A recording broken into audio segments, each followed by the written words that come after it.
Beginning with this year's elections, voting gets a whole lot easier. Your mailbox is your ballot box. Your ballot packet comes to you in the mail. But only if you're a registered voter. If you need to register or update your address, do it today at elections.hawaii.gov. Look for your free Hawaii elections guide in the newspaper or at these locations statewide. The deadline to register for the general election is October 5th, so don't delay. Hawaii votes by mail. Well, aloha, and thank you so much for all of you already tuning in here to the platforms of the Star-Advertiser. I'm Ryan Kalesuji, joined by Yenji Denise. This is Spotlight Hawaii. Of course, conversation brought to you, as we heard just moments ago, by the Office of Election. And speaking of election, Yenji, today we start our sort of questions with the candidates with a very important race that will be getting underway heading into this general election. Yeah, that's right. We're going to be talking to the two candidates who are running to be the next prosecutor for the city and county of Honolulu. That, of course, is Steve Alm and Megan Kao. They both have experience with this office, but in very different ways. So we're going to be hearing their thoughts, and we want you all ready to get started in the comments. Send us your questions. Let us know what you would like us to ask these candidates. This is not a formal debate. In other words, we're not timing their answers. We really want to have more of a discussion. Campaigning, Ryan, we've talked about this. It's so limited right now in terms of the direct interactions you can have with the candidates. And so that's why we are bringing them here to you. Before we dive in with them, let's take a look at the two people running for this office. The Honolulu Prosecutor's Office has been rocked by scandal and questions about ethics and leadership. Now two candidates are facing off to take the helm. Steve Alm began his career as director of the Honolulu Prosecutor's Office in 1985. Since then, he's worked as a U.S. attorney and a Honolulu First Circuit Court judge. Alm led the city's Weed and Seed program that reduced crime in Chinatown and Kalihi Palama and created Hope Probation, the nation's first pilot program to reduce probation violations by drug offenders and others at high risk of returning to the system. Megan Kao is a former deputy prosecutor who began working in the office under Peter Carlisle in 2006. She left in 2010 after Keith Kaneshiro took over and went into private practice as a criminal defense attorney. Kao says she is the only candidate who assisted the federal government in investigating Katherine Kealoha and will ask anyone who assisted the jailed deputy prosecutor to resign from the office. And we thank you both for being here this morning. Welcome. Let's start with just the basics. Why are you running? We want to hear first from Ms. Kao. Aloha and good morning. Mahalo for having us on your show today. I am running to end corruption and to bring change to Honolulu. I am the only candidate that assisted the federal government in investigating and convicting Katherine Kealoha and investigating Keith Kaneshiro.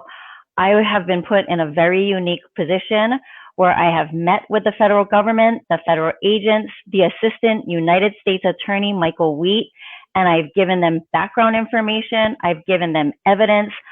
I know exactly who in that office, who is still there, by the way, that participated and helped Katherine Kealoha and Keith Kaneshiro in their misconduct. And I have taken the very strong position that they need to be terminated. I am going to end corruption and I'm going to bring change to Honolulu. Mahalo. All right, now let's hear from you, Mr. Alm. Thank you. This election is all about restoring trust to the Honolulu prosecutors. I was born and raised in Hawaii. I went to University Lab School. My parents, Dick and Julie Alm, were both professors in the College of Education at the University of Hawaii. I worked at Dole Cannery for 4 summers. I boxed for the Kalihi Youth Boxing Club out of Kalakaua Gym. My first visit, ironically, to Oahu Prison was for a fight. I ran a bunch of Honolulu marathons. I went to Boston once. My parents taught Robbie and me to be courteous and respectful to everyone. Robbie taught me nobody gets anything done by themselves. It always is a team. I was at the Honolulu Prosecutor's Office, a team captain, a division head. I was then the United States Attorney, and then I was a judge. I want to go back to that office. I feel a sense of obligation to go back, clean it up, get it back on track, and make it the best office it can be. All right. So, we have been talking obviously on this platform and in the past few weeks, of course, about COVID-19 and the state's response to this pandemic. And we want to sort of start off our questioning around that topic of COVID-19. And what is your stance on the releasing of prisoners during this time in the middle of this pandemic? Judge, we'll start with you and your response to that question. Well, I think there's always people that defense counsel would move to release from jail. Prosecutors would lodge objections based on prior history. Are they dangerous or not? Do they have a history of running? They did that before. They got the numbers down early on. At that point, I would have called on the Department of Public Safety to socially distance people inside, to have everybody masked, to have everybody tested. They should use gyms. They should use courtyards. They should build temporary structures. If they don't have enough room there, use other facilities. I don't think it was an either or choice. Either let people out who maybe have dangerous backgrounds and might hurt people, or come all in close together. You could do the middle ground, and public safety should have done that. And if they had done that, we wouldn't have crimes that have been committed, and we would have had a safe OCCC. Ms. Kao, what's your stance on the prisoner release?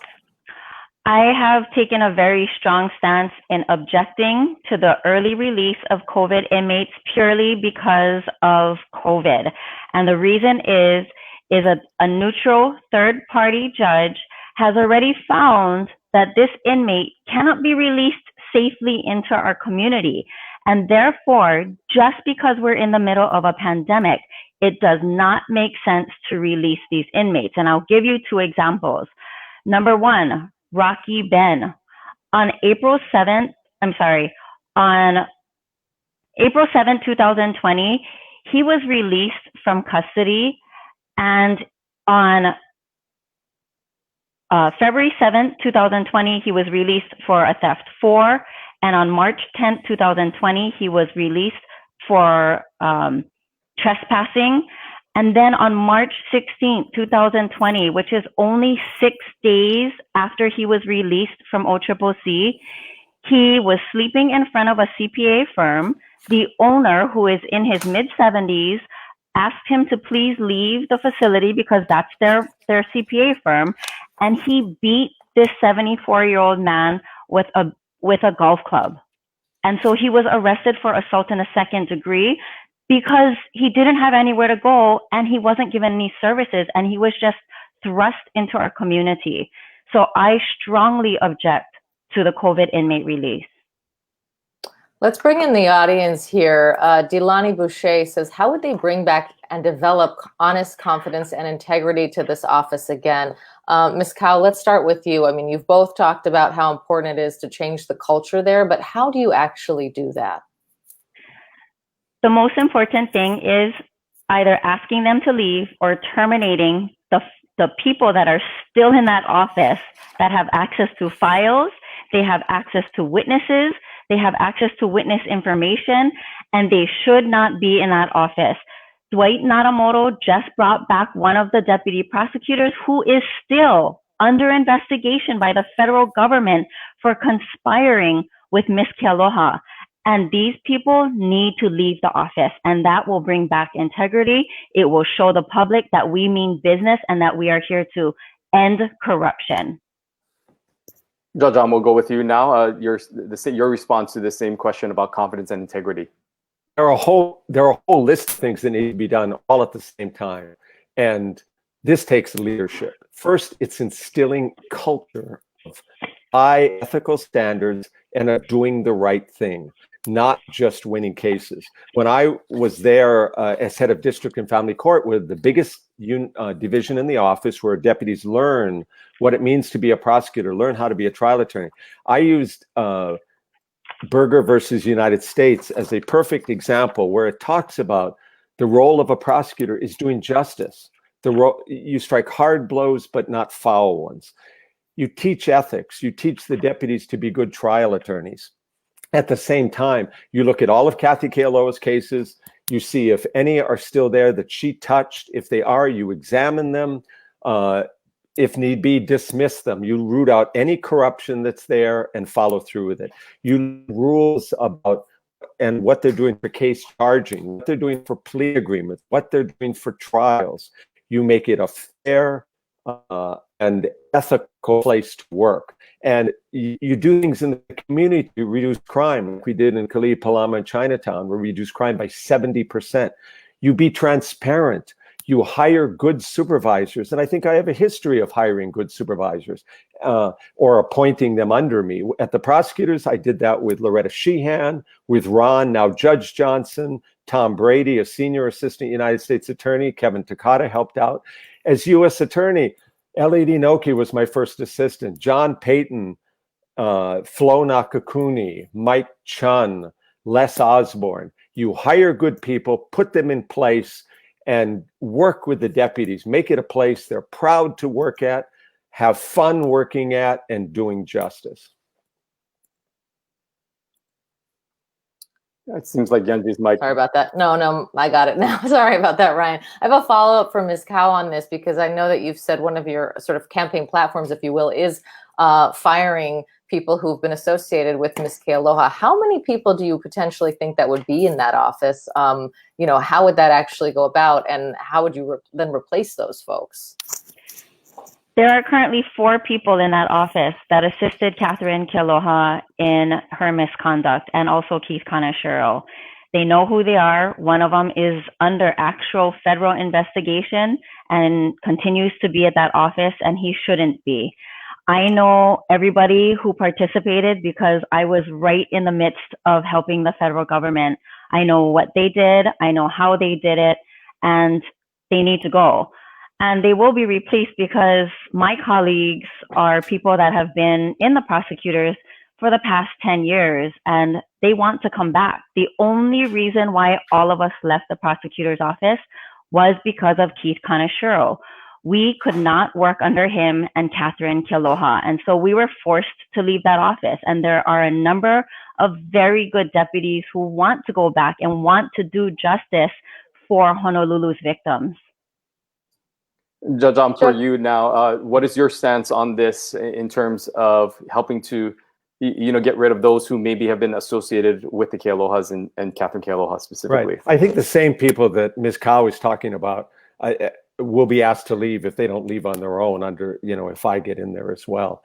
And there are a couple of other ones, because by being a circuit court judge and talking to other circuit court judges, for 15 years, I was able to observe deputies in that office, and other judges were too, and we would discuss them. And so if deputies were routinely unprepared for trial, didn't take it seriously, they're going to have problems staying on there. So it's the kind of thing, you show leadership, you root out corruption, you appoint good supervisors, they talk to the deputies. And like I said, I think I have a good history of picking good, honest people with a moral compass to restore ethics to that office. And it takes leadership to do it. And I think people are looking for a proven leader who can go in there, take charge, and get things settled down and get that office working again, so HPD trusts it and the prosecutors trust it. Okay, we want to sort of switch topics here. Another issue that has come up, and something that it seems to come up often here in the legislature and in Hawaii in headlines, is just the overcrowding of Hawaii's prison system and jails. What is your stance on this overcrowding issue? And do you think that there is, in fact, a need for a larger facility or potentially a new facility? We are hearing pre, of course, COVID-19, that was an effort that the legislature was looking to do, was to expand the overall facilities here locally. Judge, we'll start with you and your stance on this.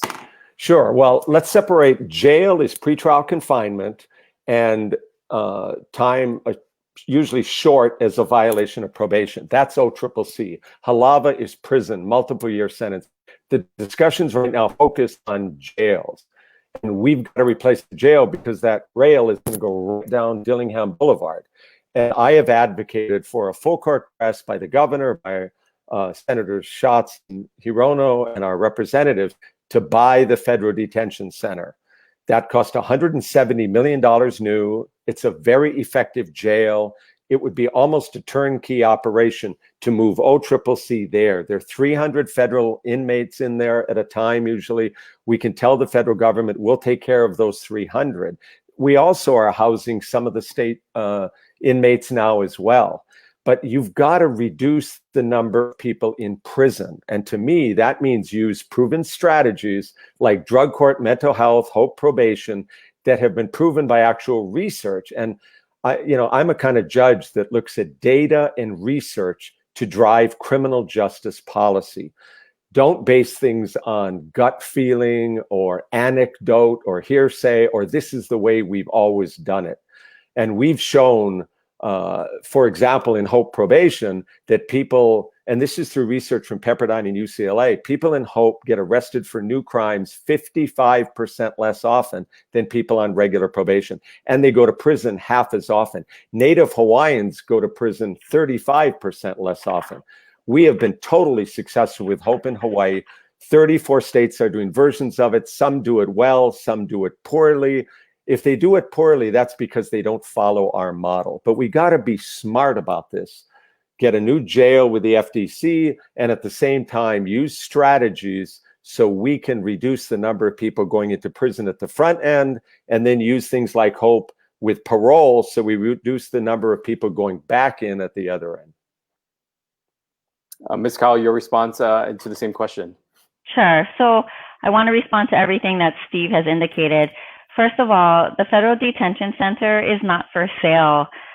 Steve's been living in DC for the past 6 years, so he hasn't been up with what's going on in Honolulu. And the federal government has already said it's not for sale. In addition, we have a federal justice system and we have a state justice system. The federal detainees are housed at the Federal Detention Center, and for the majority of the state detainees pre-trial, they're housed at OCCC, which is on Dillingham. We are, in fact, using a part of FDC to house some of the state inmates, but that number is limited based on space.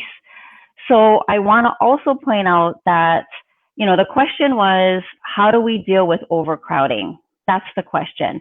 And I want to make sure that people understand the Department of Public Safety, which up until recently was headed by Nolan Espinda, is its own division of the state government. The Honolulu Prosecutor's Office is its own division in the city system. And so these two entities are separate and individual from each other. It is the Department of Public Safety's kuleana to decide how many prisoners or how to address their prisoners or where to keep the prisoners. And they decide, should we keep them at OCCC, which is our jail, which has been overcrowded for the past 20 years, or do we keep them at Halava, which is our prison, which is not overcrowded, or something else? That is for the Department of Public Safety. The prosecutor's job is to objectively apply the criminal laws to anyone that violates them. And while the prosecutor can have communications with the director of Department of Public Safety, that is really the kuleana of the director of the Department of Public Safety, not the prosecutor. What about Mr. Alm's point, though, about sort of reducing the flow on the front end, if you will, about using alternative programs, drug court or hope probation that he talked about? Is that something that you would advocate, or are you taking a hard line that you want to prosecute every case to the fullest extent possible? Those are two different points, Yunji. Actually, I have taken the position that I do want to enforce the law at all levels, low, mid, and high level crimes. So we can do that, but we can also agree to treatment. So they're not mutually exclusive. It's not one or the other. It's we charge all crimes, because I will tell you, prison saves lives. And then it's up to the defendant to decide, do I want treatment or am I going to go to prison? And so if that person chooses treatment, they can be released before their trial to a treatment program and get treatment. That is one way to alleviate the burden on the Department of Public Safety. But I will note that in the December 2018 Hawaii Criminal Pretrial Reform Report, which was submitted by Judges Kawamura and Schrader, it does say that the Oahu Intake Service Center, which is a division of the Department of Public Safety, is not equipped to monitor all of the pretrial defendants. And so it's not feasible to do that, to just release them without supervision. The Oahu Intake Service Center, which is the Department of Public Safety, will need more funding by the legislature in order to hire more Oahu Intake Service Center officers so that we can accurately monitor the pretrial defendants. Judge, I want to give you an opportunity to go back on some of the statements that Ms. Kyle just addressed. Well, my wife and I spent about 2.5 years in Washington, D.C., and that was because versions of HOPE are in 33 states now. In probation, parole, they're using it in prisons to reduce overuse of solitary confinement and assaults on guards and other inmates. I participated in an overcriminalization working group. When I was there, I was on the American Judicature Society committee here, chaired by Judge Kawamura. I was actively involved, and I followed the criminal justice system very closely. I taught at a class at George Washington University, and I would travel around to states helping the judges and POs understand why and how to do HOPE. So they're doing it right. If they do it right, like Washington State, they put 16,000 people into their version of HOPE, the entire parole population. And they have 20% fewer new felonies, including 30% fewer new violent felonies. And in the first 3 years, they saved over $40 million. At the same time, Department of Public Safety has to run the operation there. But I see the job as Honolulu Prosecutor as a lot bigger, apparently, than Ms. Cow does. With a seat at the table, experience the system, people in the system should be talking to each other about good ideas. And as prosecutor, you're sending most of the people that end up in prison. And so you do have a voice to say in this. I think it's an absolute embarrassment that we send prisoners to the mainland to do their time. And yet, a bunch of the inmates tell me they'd rather go to Saguaro in Arizona because there are a lot more programs offered there. They know they're cut off from their families, but they can take classes. They can better themselves. We should be doing that in our prison here. And it's a combination of sending the violent, the dangerous, the ones who won't stop stealing to prison at sentencing. At the same time, a lot of people with drug and alcohol and mental health problems can be helped on probation. So not just at the pretrial phase, but after they're convicted, we can put them on probation and we can help them succeed. That is public safety too. We want to pivot now. So go ahead.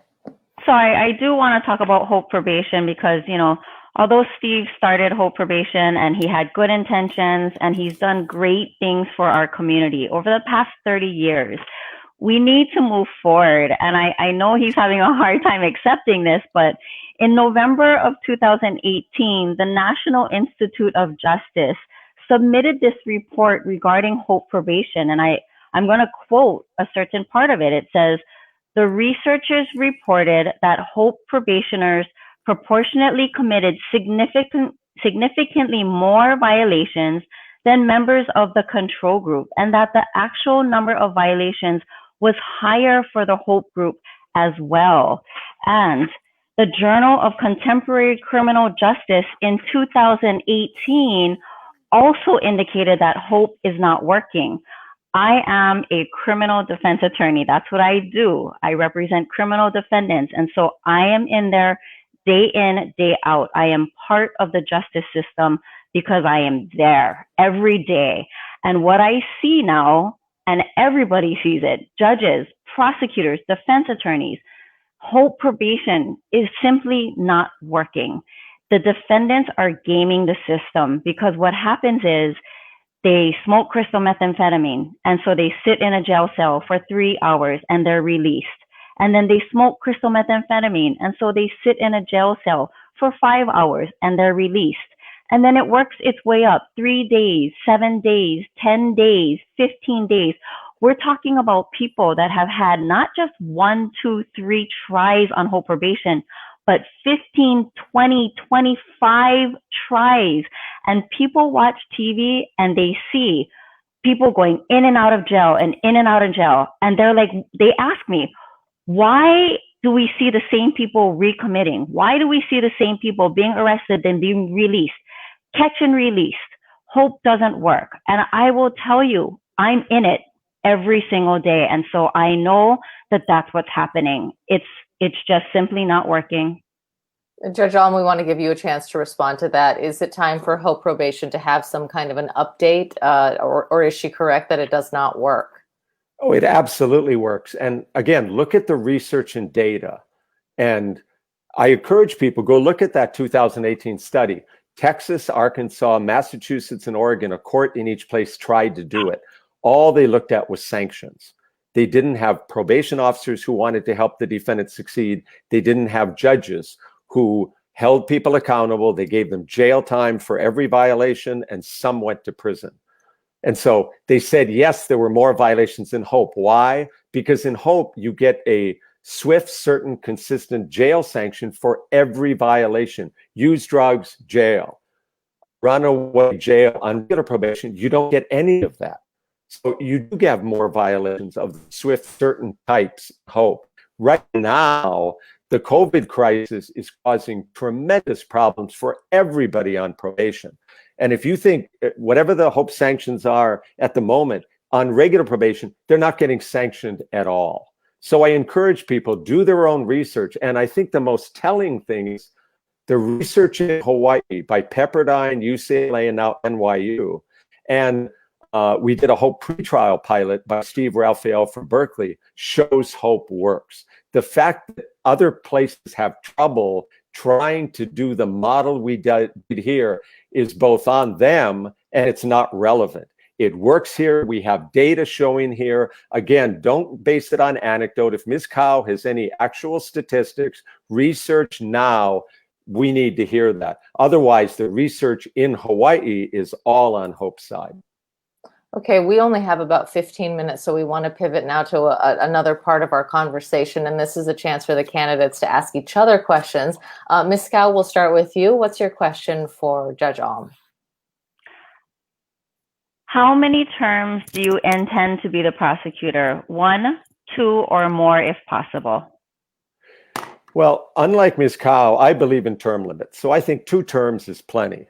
I don't think this question had ever come up before in any of the debates. And honestly, at this point, I have to see. I may do 1, I may do 2. We'll see how it's going. If things are going well as I expect them to, if I win, I plan to, probably follow through with another term. But nobody can predict the future about things like this. The important thing is getting in there now, restoring trust, and being honest with the voters about everything you've been doing. Okay, and Mr. Alm, if you would ask your question to Ms. Cow. Okay, the Honolulu Prosecutor's Office supervises the work of over 100 deputy prosecutors and their training. It's the second biggest law firm in the state. At the prosecutor's office, I supervised a branch, a division of 31 deputies. I ran the U.S. Attorney's Office, and I had to create and set policy. I had to handle personnel matters.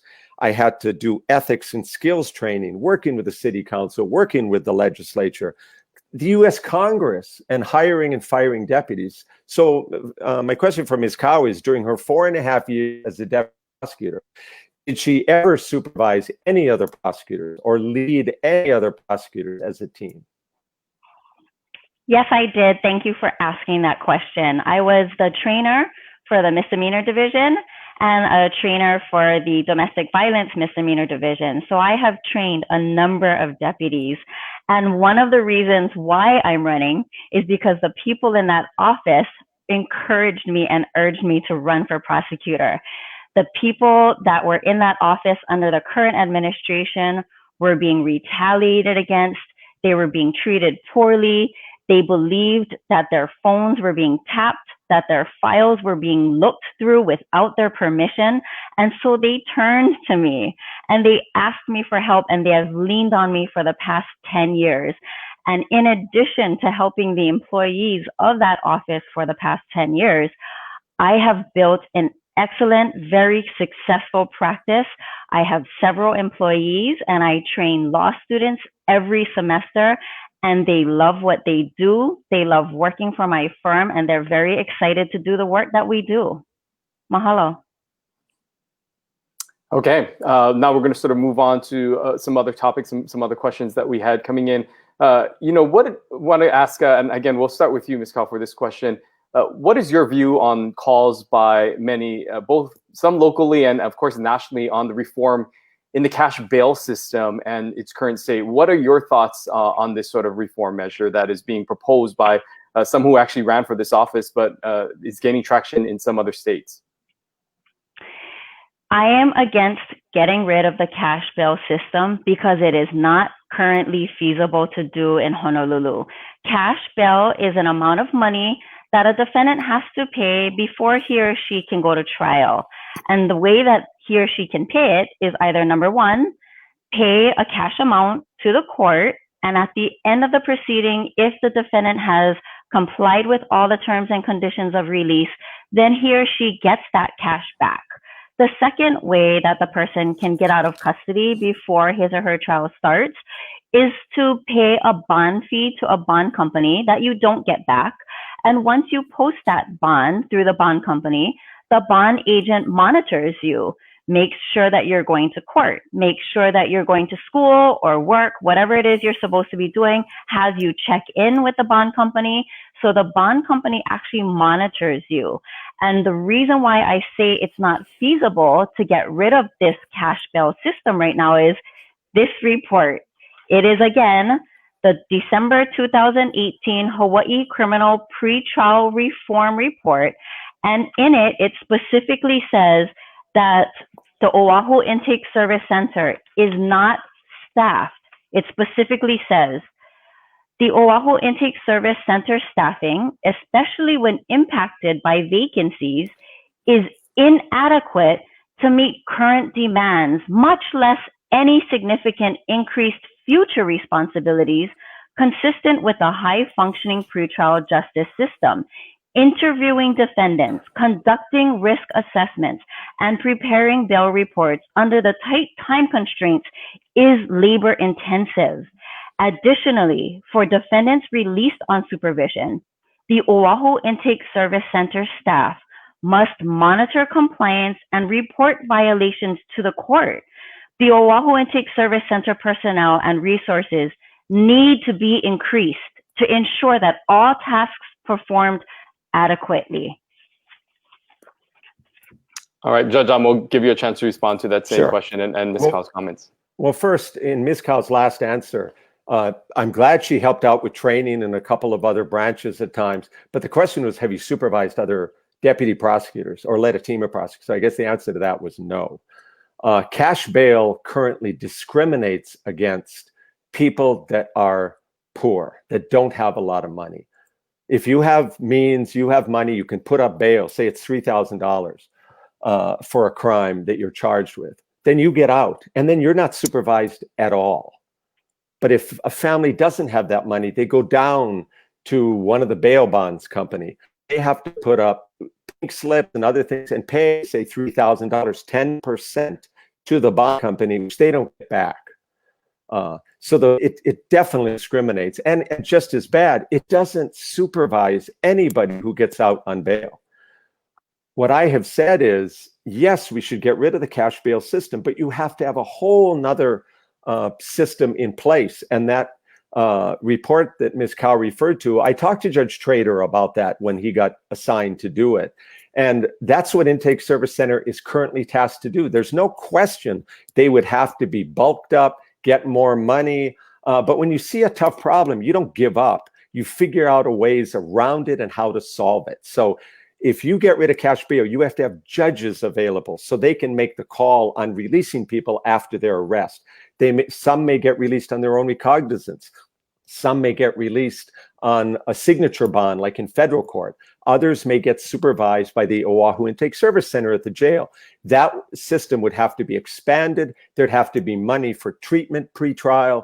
The Washington, D.C. as a pretrial services agency, that's a very good model to follow. Not only do most people show up in court, they also don't commit crime. And I'd be willing to bet that the defendants in Washington, D.C. are more violent and dangerous than the defendants in Honolulu.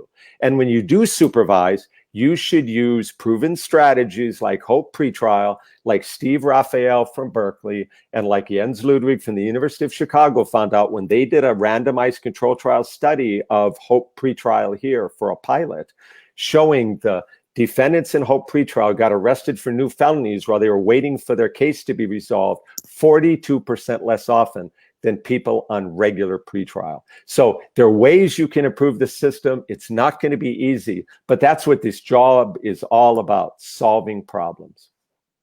You know, there's been a... Sorry, go ahead. Thanks, Angie. You know, Steve always slips in these very snide, inappropriate remarks, you know, so, you know, what he said was, so your answer is you didn't supervise deputies. My answer was that I trained and supervised the misdemeanor deputies, and I trained them how to be deputy prosecuting attorneys. And I also trained the domestic violence misdemeanor deputies. That was my answer. So I want to make sure that, just given his comment, that people know that that's what my answer was. In addition, you know, Steve keeps talking about his experience. And yes, he's been around for 30 years, and I applaud him for the work that he's done for our community. But you know who else had experience when he ran for prosecutor? Keith Kaneshiro. Not only did he have experience being a supervisor, he had been the prosecuting attorney prior to Peter Carlisle. And so this notion of I've done it before and I've been here for 30 years, people really are not buying that. We see that in the mayoral race. So people want to end corruption and they want change. And they're looking for someone that's fresh with new ideas and has a lot of energy. And that's me. Judge Alm, I see you raising your hand there. Right. It isn't just being in the system and having jobs. It's what you did with it when you were there. I've been innovative my whole career. And whether it was training the deputies in court on Saturday morning on how to be good trial attorneys and to be ethical, whether it was training HPD officers to be honest witnesses and effective witnesses, whether it was reducing crime in Chinatown, whether it was prosecuting police officers for misconduct or corruption, whether it was getting rid of mandatory minimums when I was a judge. That's what I've done with my career. So the fact that I've been around for a while and, you know, attacking me about that because I've been around for a while, I think that's a total plus. And if people don't think I have a lot of energy for this, ask any of my 23 law clerks about that. And you would find out who had the most energy in our chambers. So it isn't just having the job, it's what you did with the job. And if she's comparing me and my accomplishments to Keith Kaneshiro, I encourage the public, the voters, to go out there and look at all of those, and look at what I've done in the past, what Mr. Kaneshiro done in the past. And that's why I think, as the primary results showed, I have proven leadership. And that's why I was successful across the island. You know, we only have a few minutes left, but there is a question that I wanted to get to, and that's relevant to the time we're in now, which is COVID enforcement. You know, HPD is obviously writing these citations, and eventually they will land on the desk of whomever is the prosecutor. What is both of your stances on how these cases should be pursued? What do you think is an appropriate way to resolve these cases? Because we do know that, you know, there's lockdown now, and there could be lockdowns in the future. So what's your stance on that? Ms. Kao, we'll start with you. So, you know, because I am currently a defense attorney, I'm in it every single day. I see what's going on, and I have helped hundreds of people with COVID tickets. And what we're doing is we're writing a letter to the court saying that the COVID ticket is unconstitutional. And some courts are dismissing the tickets and some courts are not. In the instances where they're not dismissing the tickets, what's happening is the people are paying less than $100 fine and they're entering a no contest or guilty plea. Other people can ask for trial, but I haven't seen that happen. They're allowed to do it, but I don't see it happening. I either see the cases being dismissed or people paying a fine. Judge Alm, what's your take on the COVID enforcement? Okay, well, I think this is going to end up in our laps. Nothing is hugely going to change between now and January. And I think it takes a case-by-case look at it. But there are a huge number of cases in district court that are being backed up at the moment. And you're going to have to look at it and see what makes sense, what your priorities are as an office. And that means domestic violence, misdemeanor cases. That means other offenses in district court. And you've got to prioritize. So certainly egregious things that people want to violate in the face of getting warned by HPD and otherwise, you're certainly going to prosecute those. In other cases, you're going to take a case-by-case look at it, and we'll see how many get resolved and just how many land on our laps, whoever wins and whoever gets in January. Our time is sort of wrapping up here, but we do want to provide an opportunity for each of you to kind of have just sort of your closing statements and your closing thoughts. We began this broadcast earlier with having Ms. Kealoha go first. So Judge Alm, we're going to start with you in sort of your last statement here as we close on out. Okay, thank you. You know, I was gratified and honored with the results of the primary. I was successful in all of the districts on the island, from Waianae to Hawaii Kai, from Pearl City to Kaneohe. And people show they want an experienced leader, somebody who can get in there and clean things up.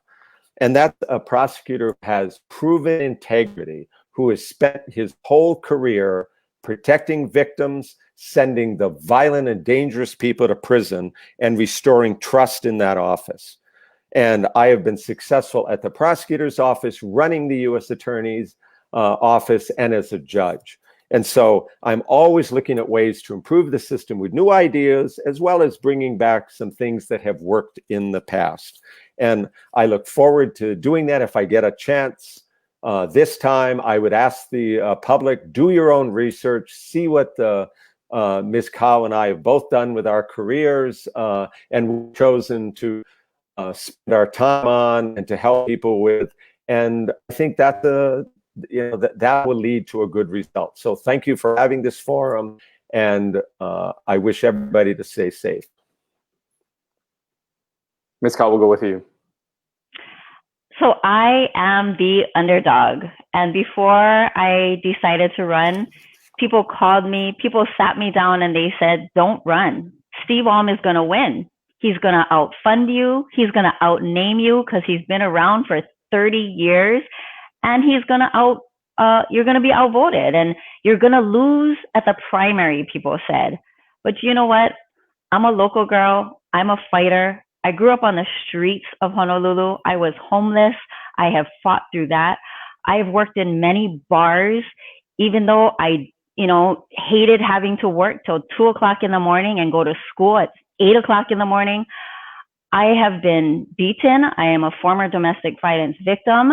And I fought through that. I lived in my truck because I didn't have anywhere to go because I don't have family. I have not been blessed to have very good family, but I am a fighter. And I think that Honolulu wants someone to end the corruption and to fight for Honolulu. And that's me. Okay, well, we thank both of you for being on here. Thanks also to all the folks who wrote in their comments and questions for our candidates. We appreciate both of you. Remember, you have to register to vote by October 5th to vote in the general election. So thank you both to Megan Kealoha and Steve Alm for joining us today. Aloha. Well, Ryan, good to hear from them, and really nice to really dive in and give them an opportunity. I mean, that kind of a forum, we saw some comments there, a lot of people enjoying this kind of format. And we enjoy it too, because it's so much more information, so much more educational than just seeing a 20, 30-second soundbite. So I really enjoyed hearing their differences today. Yeah, and I think one of the things that, of course, we have said at the beginning of the broadcast is just the way in which people receive information during this time of COVID and our lockdowns and the orders that continue to be in place has changed the way in which people receive information and has changed the way that campaigns are run. And so this is an opportunity for us to sort of bring some of these talking points and some clear differences in opinions on several matters, and also those questions of experience also coming into play. So I thought it was an engaging conversation. Again, we thank both of them for joining us. And we will have another discussion, so to speak, between two other candidates right here on Friday again. That's right. Mitch Roth and Ikaika Marzo, the two men who are running to lead Hawaii Island. Harry Kim did not win, obviously, in the primary. And so those are the two contenders to lead Hawaii Island. We're going to be talking to them. It's geographically a very big place, and it has a lot of very different communities all under, one umbrella. So how will they plan to lead it? We're going to be talking to them. We're really looking forward to that. And then next week, Wednesday, we have Rick Blangiardi and Keith Amamiya, the two men who are vying to be the next mayor of the city and county of Honolulu. So we have many great discussions to come. That's right. And again, we want to thank our sponsors, the Office of Elections, for allowing us to have this conversation and to, again, engage you, the viewers here on the platforms of the Honolulu Star-Advertiser. So until Friday, right here, when we will be talking with Mr. Marzo and Mr. Roth, we ask you all to continue to stay safe and continue to tune in to us right here on Spotlight Hawaii. Aloha. Aloha.